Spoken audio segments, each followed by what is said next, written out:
My name is Ikram Mustafa, and I once served as an imam before I moved to the United States later in life. For years, I believed I had discovered my true purpose and calling. But then, one day, everything changed. My faith, my family, my entire existence, everything I thought I knew was completely upended. To help you understand, I must take you back to that fateful year. Before I share the life-altering experience that followed my diagnosis, you need to understand a crucial turning point that happened years earlier. It was a moment that left an indelible mark on my soul and set the stage for what was to come. In 1997, while still serving as an imam in my homeland, I came across a mysterious group of individuals. They were known as the Seekers of Truth, a clandestine organization dedicated to uncovering spiritual and metaphysical secrets long hidden from the public eye. Intrigued, I attended one of their secret gatherings. The meeting took place in a dimly lit basement, adorned with ancient manuscripts and artifacts. The air was thick with incense and a sense of anticipation. As I took my seat among the other attendees, an elderly man who seemed to be the leader stepped forward. His eyes were piercing, filled with an otherworldly wisdom. "We are here to seek the ultimate truth," he began, his voice resonating through the room. "To understand the mysteries of life and death, and to prepare our souls for the journey ahead." The session was unlike anything I had ever experienced. We meditated, chanted ancient hymns, and delved into esoteric teachings that challenged my understanding of faith and existence. As the night wore on, the leader revealed a prophecy that sent chills down my spine. "One among us," he declared, "will face a trial so profound that it will shake the very foundations of their belief. This trial will reveal hidden truths and lead to a revelation that could alter the course of their destiny." Little did I know, I was that chosen one. The prophecy weighed heavily on my mind, but life went on, and I eventually moved to the United States. However, the memory of that night lingered, a constant reminder that my journey was far from over. Fast forward to the present, as I lay on that hospital bed, facing my imminent death, the words of the prophecy echoed in my mind. Was this the trial foretold by the Seekers of Truth? As I drifted in and out of consciousness, I couldn't help but wonder if my impending encounter with the divine would unveil the ultimate revelation. And then it happened. The out-of-body experience that would change everything. But to fully grasp its significance, you must understand the spiritual foundation that had been laid years before. The prophecy, the secret gatherings, and the enigmatic teachings, all of it had led to this moment. Now, as I journey into the unknown, the revelation awaits. Before my diagnosis and before the prophecy began to unfold, there was a pivotal moment that forever altered my path. In 1997, while still serving as an imam in my homeland, I was introduced to a clandestine group known as the Seekers of Truth. This group was dedicated to uncovering spiritual and metaphysical secrets long hidden from the public eye. Intrigued, I decided to attend one of their secret gatherings. The meeting took place in a dimly lit basement, adorned with ancient manuscripts and artifacts. The air was thick with incense and a sense of anticipation. As I took my seat among the other attendees, an elderly man, who seemed to be the leader, stepped forward. His eyes were piercing, filled with an otherworldly wisdom. "We are here to seek the ultimate truth," he began, his voice resonating through the room, "to understand the mysteries of life and death, and to prepare our souls for the journey ahead." The session was unlike anything I'd ever experienced. We meditated, chanted ancient hymns, and delved into esoteric teachings that challenged my understanding of faith and existence. As the night wore on, the leader revealed a prophecy that sent chills down my spine. "One among us," he declared, will face a trial so profound that it will shake the very foundations of their belief. This trial will reveal hidden truths and lead to a revelation that could alter the course of their destiny. Little did I know, I was that chosen one. The prophecy weighed heavily on my mind, but life went on, and I eventually moved to the United States. However, the memory of that night lingered, a constant reminder that my journey was far from over. Fast forward to the present, as I lay on that hospital bed facing my imminent death, the words of the prophecy echoed in my mind. Was this the trial foretold by the seekers of truth? As I drifted in and out of consciousness, I couldn't help but wonder if my impending encounter with the divine would unveil the ultimate revelation. And then, it happened.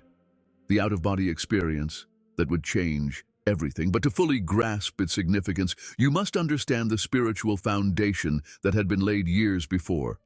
The prophecy, the secret gatherings, and the enigmatic teachings, all of it had led to this moment.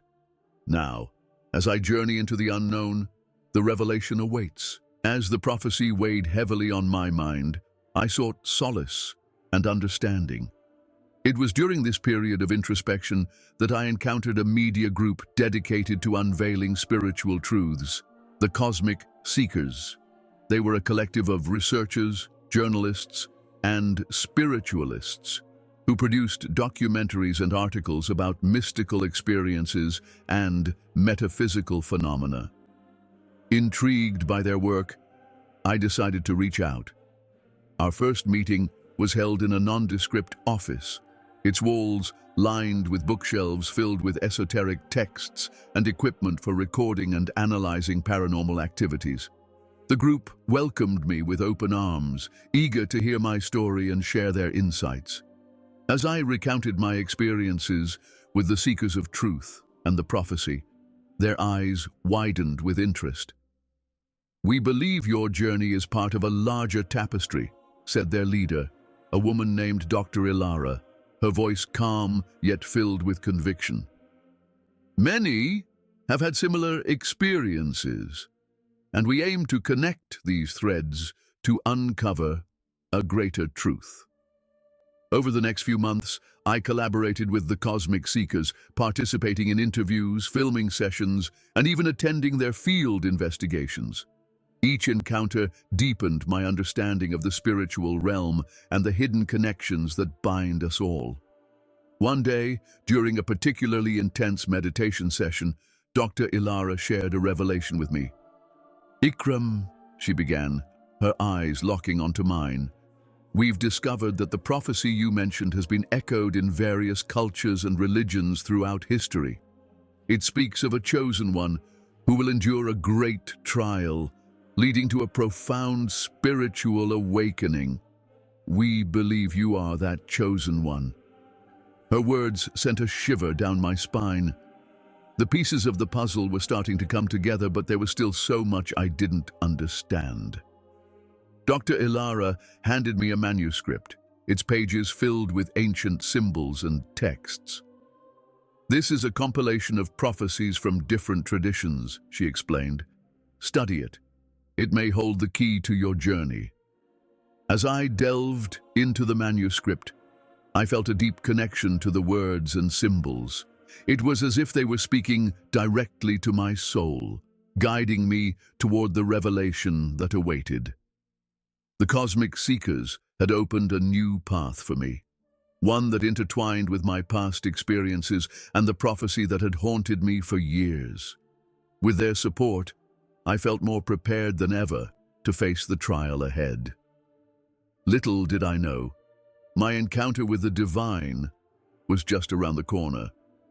The stage was set, and the ultimate revelation was about to unfold. And so, with the knowledge and insights gained from the Cosmic Seekers, I continued my journey, ready to embrace whatever lay ahead. The prophecy, the spiritual teachings, and the media group's revelations had all led me to this point. Now, as I stood on the precipice of the unknown, I felt a sense of anticipation and resolve. The revelation awaited, and I was ready to face it. As I continued my journey with the cosmic seekers, a new layer of intrigue unfolded. One evening, while poring over the ancient manuscript Dr. Ilara had given me, I stumbled upon a series of cryptic symbols that seemed out of place. They were unlike any I had seen before, and their arrangement formed a pattern that piqued my curiosity. Intrigued, I decided to bring this discovery to the attention of the media group. Dr. Ilara and her team gathered around, their faces reflecting a mix of curiosity and anticipation. "These symbols," I began, pointing to the manuscript, "they seem to be different from the rest. Could they hold a hidden message?" Dr. Ilara examined the symbols closely, her eyes narrowing in concentration. "You're right, Ikram," she said, her voice tinged with excitement. "These symbols don't match any of the known languages or codes we've studied. We need to delve deeper." The cosmic seekers sprang into action, leveraging their extensive network of experts and resources. They reached out to cryptographers, linguists, and historians, seeking to decode the mysterious symbols. Days turned into nights as we worked tirelessly, driven by the possibility of uncovering a hidden truth. One evening, as the team was engrossed in their research, a breakthrough occurred. A cryptographer named Lucas, who had been analyzing the symbols, burst into the room, his face alight with excitement. "I think I have cracked it," he announced, holding up a sheet of paper filled with notes and translations. The room fell silent as Lucas explained his findings. "These symbols form a message," he said, his voice steady. "It's a warning and a guide. The chosen one must seek the heart of the sacred site, where the veil between worlds is thinnest. There, the ultimate revelation will be unveiled." A collective gasp echoed through the room. The message was clear, and it pointed to our upcoming expedition to the sacred site. The pieces of the puzzle were falling into place, and the sense of destiny grew stronger. Dr. Ilara turned to me, her eyes filled with determination. "Ikram, this message confirms what we've been sensing all along. The sacred site holds the key to your journey. We must prepare with even greater focus and reverence." With renewed resolve, the media group intensified their preparations. The discovery of the hidden message added a new layer of significance to our mission. As we delved deeper into the mysteries of the prophecy, I felt a profound connection to the symbols and the message that they conveyed. The stage was set, and the ultimate revelation awaited. With the cosmic seekers by my side, I was ready to face the unknown and embrace the destiny that lay ahead. The journey was far from over, and the hidden message had illuminated the path forward. And so, with hearts full of anticipation and minds sharpened by the discovery, we continued our preparations, ready to uncover the truth that awaited at the heart of the sacred site. The ultimate revelation was within reach, and I was prepared to embrace it. As the cosmic seekers and I delved deeper into the hidden message, the media group's commitment to uncovering spiritual truths became even more evident. Their newsroom transformed into a hive of activity, with researchers, journalists, and experts collaborating to decode the symbols and their implications. One evening, just as the sun dipped below the horizon, casting an amber glow over the office, the media group's lead investigator, Marcus, called for an urgent meeting. His usually calm demeanor was replaced by an air of excitement and urgency. "Everyone, gather around," he said, barely able to contain his excitement. The team assembled quickly, their faces reflecting a mix of curiosity and anticipation. Marcus held up a series of documents and images. "We've been cross-referencing the symbols with ancient texts and modern cryptography. What we've found is astonishing," he began. He pointed to a large screen displaying intricate diagrams and translations. "These symbols are not just a warning and a guide. They also map out a sequence of events that align with celestial phenomena. It seems we're not only dealing with a spiritual journey, but also an astronomical one. Dr. Ilara stepped forward, her eyes wide with realization. The sacred site, the prophecy, and now this celestial alignment. It's all interconnected. This discovery adds a new dimension to our mission. The room buzzed with excitement and speculation. The media group had uncovered a critical piece of the puzzle, linking the spiritual and the celestial in a way that deepened our understanding of the prophecy. Marcus continued, his voice steady but filled with awe. This celestial event will reach its peak soon. We need to be at the sacred site during this alignment to fully grasp the revelation. A collective sense of urgency washed over us. The media group's discovery had added a new layer of significance to our mission, emphasizing the importance of timing and cosmic alignment. Dr. Ilara turned to me, her face a blend of determination and excitement. Ikram, this discovery underscores the importance of our journey. We must synchronize our efforts to align with this celestial event. Are you ready? With renewed resolve, I nodded. The media group's revelation had illuminated the path forward, adding a sense of urgency and cosmic significance to our mission. As we prepared for the journey ahead, I felt a profound connection to the prophecy, the hidden message, and the celestial alignment that awaited.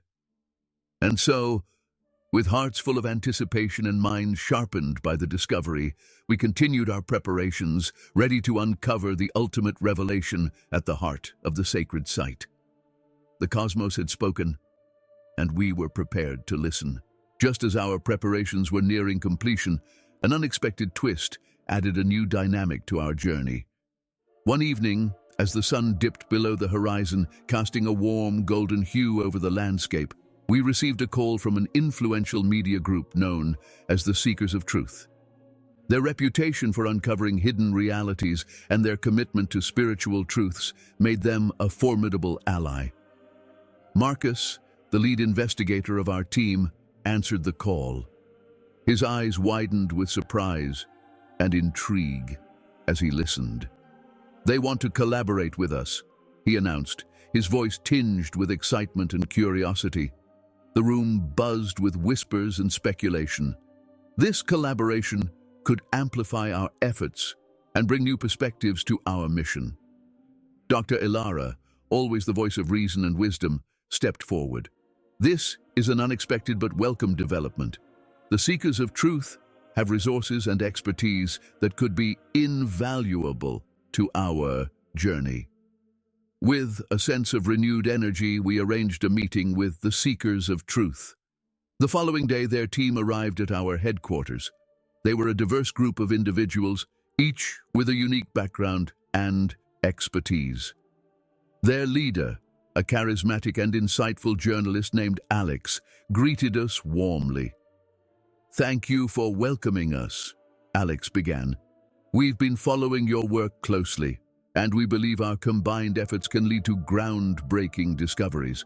Our goal is to uncover the ultimate revelation and bring it to the world." Dr. Ilara nodded in agreement. "Together, we can achieve what neither of us could alone. Let's pool our knowledge and resources to unlock the secrets of the prophecy." Over the next few days, the two teams worked in harmony, sharing insights, cross-referencing data, and planning the expedition to the sacred site. The Seekers of Truth brought advanced technology and analytical tools, while our team provided deep spiritual insights and historical context.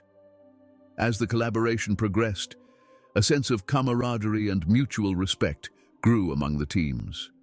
We were united by a common goal and driven by a shared sense of purpose. The synergy between us was palpable, and it felt as though the universe had brought us together for a reason. One evening, as we gathered around a table covered with maps, documents, and equipment, Alex spoke up. "We've identified a series of celestial events that align with the symbols you've decoded. This could be the key to unlocking the prophecy." Marcus and Dr. Ilara exchanged a glance of understanding. "This confirms our findings," Marcus said. "The celestial alignment is crucial. We must be at the sacred site during this event." The room fell silent as the gravity of the situation sank in. The collaboration with the Seekers of Truth had not only enhanced our capabilities, but also added a new layer of urgency to our mission. With determination and a sense of unity, we finalized our plans. The journey ahead was fraught with challenges, but with our combined strengths, we were ready to face whatever lay ahead. And so, with hearts full of anticipation and minds sharpened by newfound insights, we prepared to embark on the next phase of our journey. The ultimate revelation was within reach, and together, we were determined to uncover it and share its profound truth with the world. As the days passed, I became more involved with the Cosmic Seekers, and the media group's dedication to uncovering spiritual truths began to captivate me. They were not just researchers and journalists. They were visionaries, driven by a mission to bring hidden realities to light. Intrigued by their fervor, I decided to immerse myself further into their world. One afternoon, as the sun dipped below the horizon, casting long shadows across the office, Dr. Ilara gathered the team for an important meeting. The atmosphere was charged with anticipation.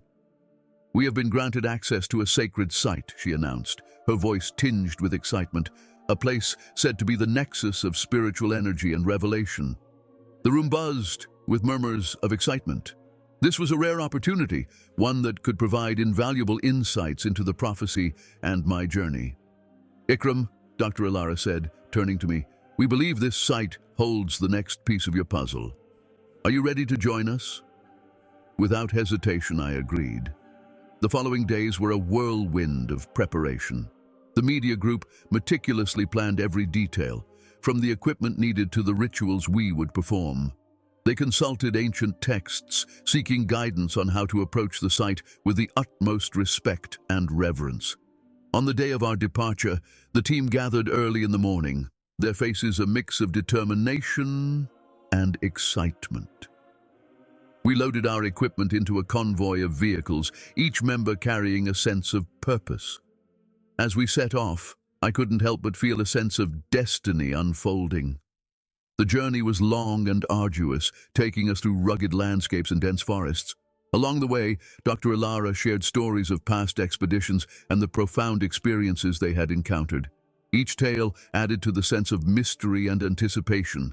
Finally, we arrived at the sacred site, a secluded valley surrounded by towering cliffs and ancient trees. The air was thick with an otherworldly energy, and a sense of reverence washed over us. We set up camp, the media group working seamlessly to document every step of the process. As night fell, we gathered around a central fire, the flames casting flickering shadows on our faces. Dr. Ilara led us in a meditation, her voice guiding us into a state of heightened awareness. The energy of the site seemed to pulse in harmony with our collective consciousness. In that moment of unity, I felt a profound connection to the prophecy, the spiritual teachings, and the media group's revelations. The journey ahead was uncertain, but I knew that with the Cosmic Seekers by my side, I was ready to face whatever lay ahead. And so, as the flames danced and the stars shone brightly above, I embraced the unknown, prepared for the ultimate revelation that awaited. It was the year I turned 67, when the doctors delivered the crushing diagnosis: Stage 4 pancreatic cancer. They told me my time was limited and that the treatments offered only a slim chance of prolonging my life. I saw this illness as a test from Allah, much like the trial the Prophet Ibrahim endured when commanded to sacrifice his son. I clung to my faith through every chemotherapy session, murmuring prayers as the medicine coursed through my veins. Each night, as I lay in bed, I prayed with all my heart, "If I die tonight, O Allah, let me meet you in peace." Yet my prayers were answered in a way I could never have imagined. One evening, after a particularly grueling chemo session, I felt a tightening in my chest. At first, I brushed it off as a cramp, but soon the discomfort became unbearable. Before long, I could barely breathe. As darkness began to close in, I saw a flurry of activity around me, nurses and doctors shouting, their hands pressing on my chest, desperately trying to revive me, and then I realized I was watching it all from above. Yes, from above. My body lay motionless on the hospital bed, yet I remained an observer. It felt surreal. Shouldn't my consciousness have ended when my heart stopped? Yet I was fully aware. Is this death? I wondered. Am I about to meet Allah? Suddenly I noticed a light in the distance. It was warm, inviting, and suffused with an inexplicable peace. As I moved toward that light, familiar sounds enveloped me. My mother's gentle lullabies, the evening prayers my father once recited, echoes of Quranic verses that seemed to converge into one harmonious chorus. It felt as though my entire life was unfolding before me. Stepping into the light, I thought, this is it. This must be paradise. The peace I experienced was beyond anything I had ever known.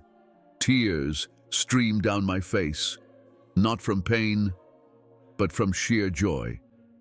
Praise be to Allah, who has brought me here, I whispered. But that profound sense of peace was not to last.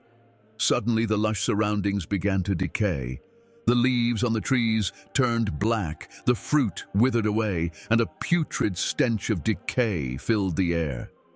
Then darkness swallowed everything. The anguished cries of men, women, and children echoed in the void. Amid those voices, one cry cut through the darkness and pierced my soul. It was my mother's, "Have mercy, have mercy." Her anguished scream shattered my heart, and the darkness grew even heavier, suffocating me. I found myself trapped in a void, unable to tell up from down. Then, a deep, resonant voice broke the silence, a voice unlike any I had ever heard before. "Ikram, everything will now be revealed." In the distance, I saw a towering, imposing throne. Someone sat upon it, and as I moved closer, my knees buckled. It was a figure I recognized immediately, the Prophet Muhammad. But something was horribly amiss. His hands were bound in chains, and his face was etched with sorrow. This can't be real, I thought. Why is he here? Why is he bound? As his eyes met mine, tears streamed down his face. The sight of his sorrow shattered something within me. This must be a mistake, I thought. I am an imam. I have devoted my life to serving Allah. I screamed, yet my cry was swallowed by the void, and then an ancient, resonant voice echoed around the throne. "The time has come for you to know the truth, Ikram," it declared. Before I could answer, a book fell from the sky, crashing to the ground and sending tremors through the surrounding darkness. I recognized it at once. It was the Quran. The pages began to turn on their own, as if guided by an unseen hand. The voice spoke again. "Who is Allah, Ikram? Have you ever truly asked yourself that question?" The inquiry struck me like a bolt of lightning. What kind of question is that, I thought. Allah is the creator of all things, the most merciful, the most compassionate. Yet the voice persisted. "How do you know he is the creator? Have you ever really contemplated it?" Panic surged within me. I had never questioned Allah's nature. I had always accepted it as an eternal truth handed down through generations. Then, images began to emerge from the pages of the Quran. History unfolded before my eyes. I saw the Kaaba, encircled by idols, worshipped with incense and offerings, with people invoking names like Allah and Al-Uzza. "This is the Kaaba before Islam," the voice intoned. Where was Allah among these gods? The realization crashed over me like a tidal wave. Before Islam, The Arabs recognized Allah as one God among many. My mind reeled as the voice continued to probe the origins of my faith. Next, the vision transported me to an ancient land where people worshipped a towering idol and offered sacrifices. Inscribed on that idol was a name I recognized, Baal. Beneath it, in a script resembling Arabic, was another name, El. The voice whispered, Baal, El Allah. Have you ever considered their connection? I sank to my knees, clutching my head in despair. The weight of these revelations was almost too much to bear. Have I been deceived? I whispered. Suddenly, I was gasping for air. My eyes fluttered open and the brilliant lights of a hospital room blindingly met me.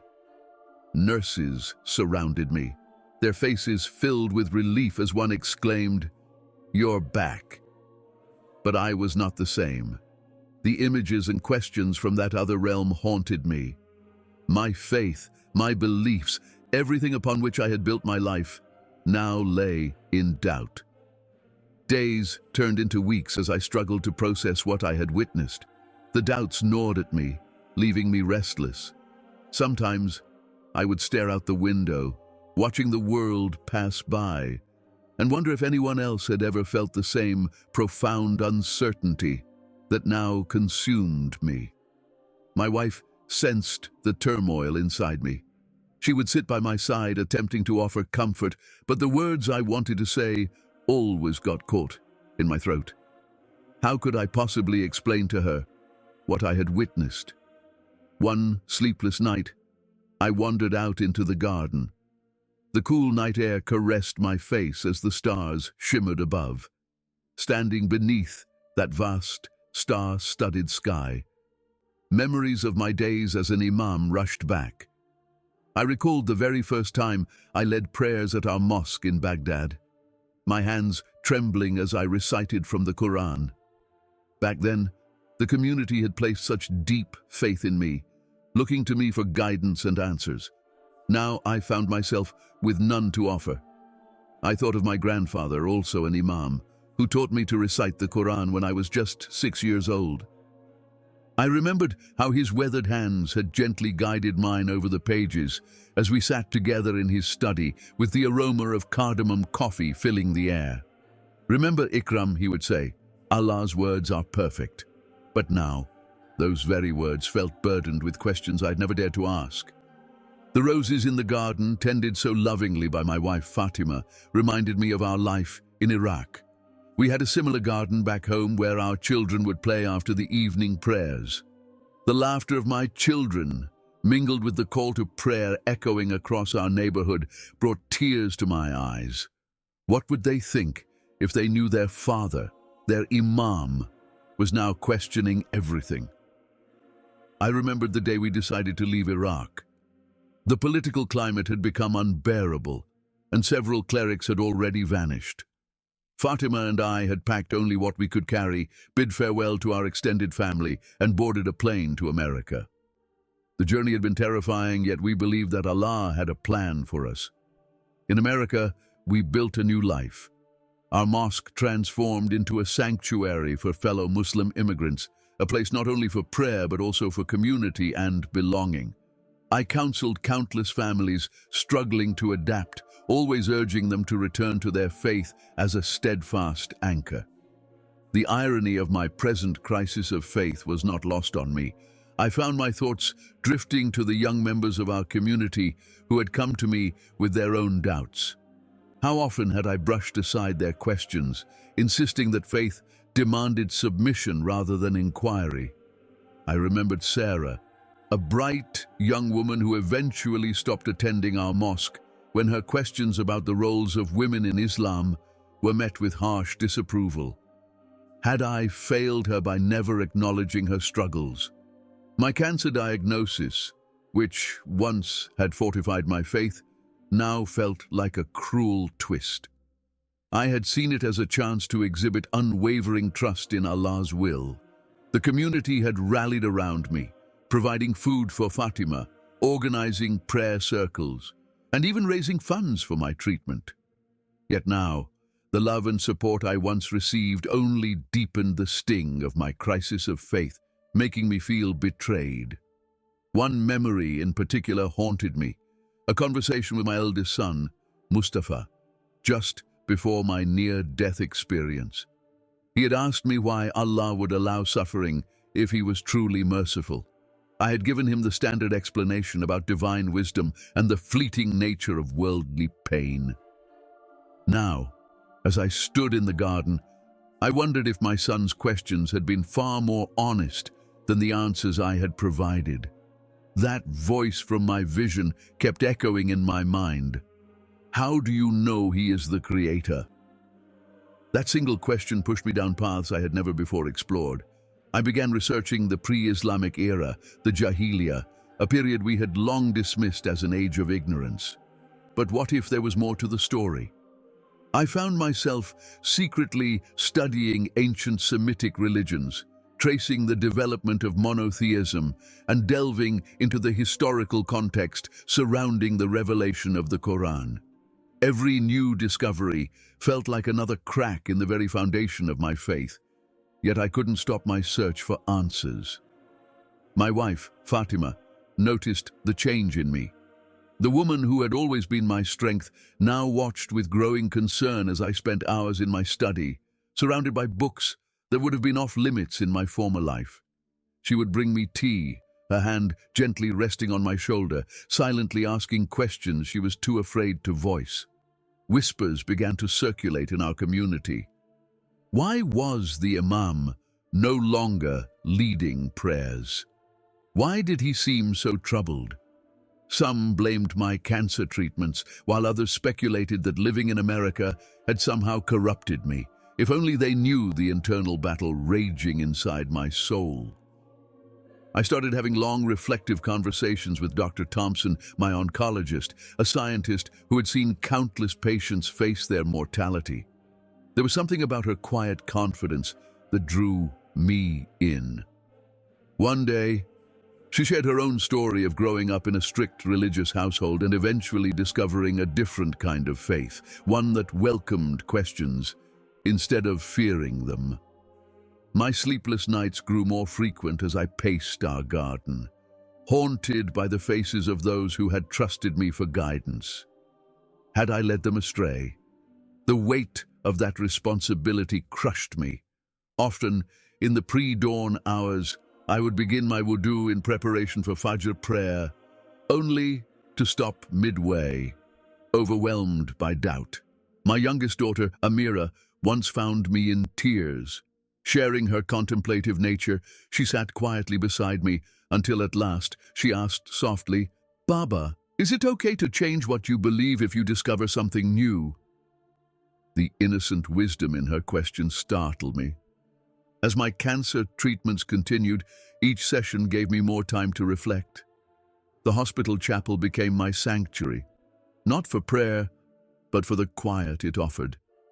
I would sit there for hours, watching people of various faiths come and go, each finding their own way to connect with the divine. I began to notice details I had previously overlooked. The gentle kindness of the Christian nurses who cared for me without trying to convert me. The serene expression of a Buddhist patient meditating despite his pain.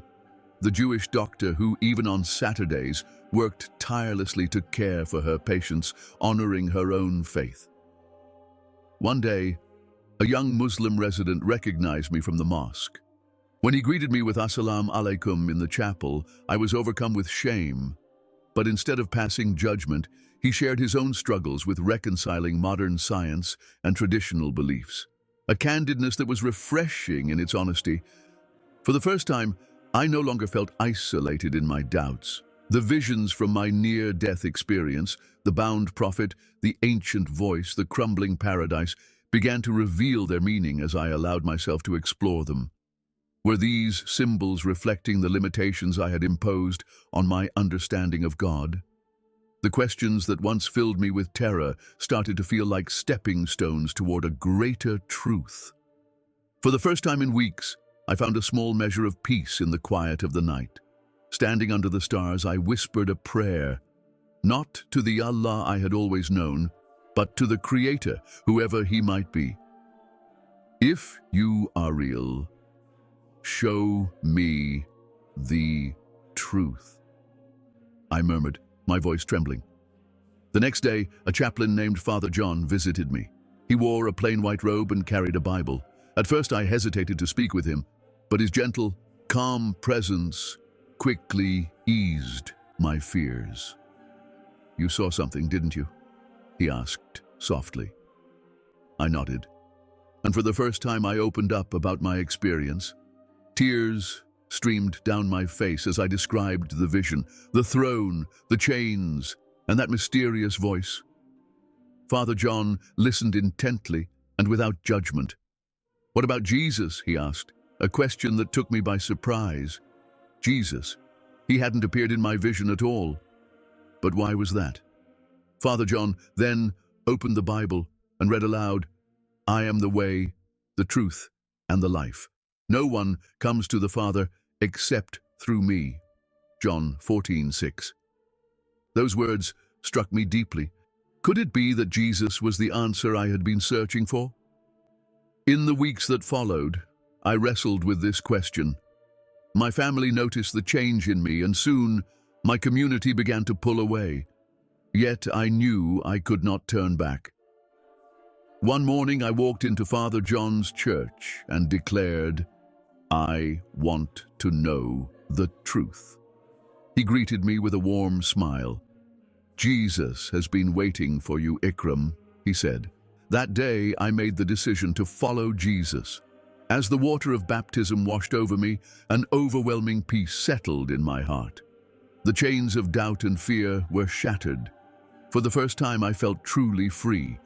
I began to notice small, subtle changes within myself. My heart, once burdened by the weight of expectations as an imam, now felt light.